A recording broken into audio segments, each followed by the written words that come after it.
Hello, this is Charulata from Velamal College of Engineering and Technology.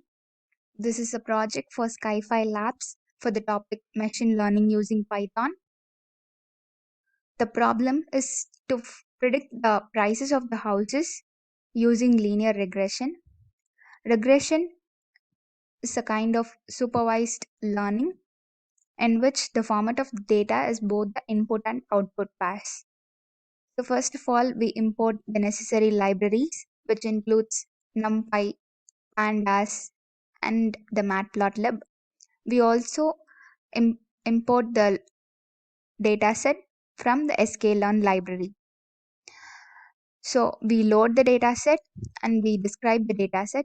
We could see that the number of instances are pi naught 6 and there are 14 attributes, out of which 13 are numeric, and the 14th attribute, which is the median value, is the target. So these are the attributes and the median value is the target. So we print the features as a data frame by passing its attribute in its column feature names.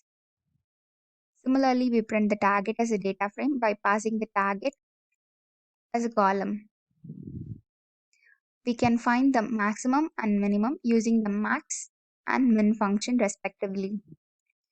We can concatenate the features and the target using the concat function. Now we could describe the data frame using describe of method, which usually gives the following parameters, which includes count, mean, standard deviation, min, 25 percentile, etc. Our first step is to find which attribute is highly correlated with the target variable. So we use the method called Pearson, and from the bar graph we could find that the LSTAT, which is the lowest status population, is highly correlated with the target variable. So we normalize the data and using the min-max scalar function. And our next step is to split the data. We use the train test split method to split the data. So here we used 80% of the data to train and 20% of the data to test. Now we build the function.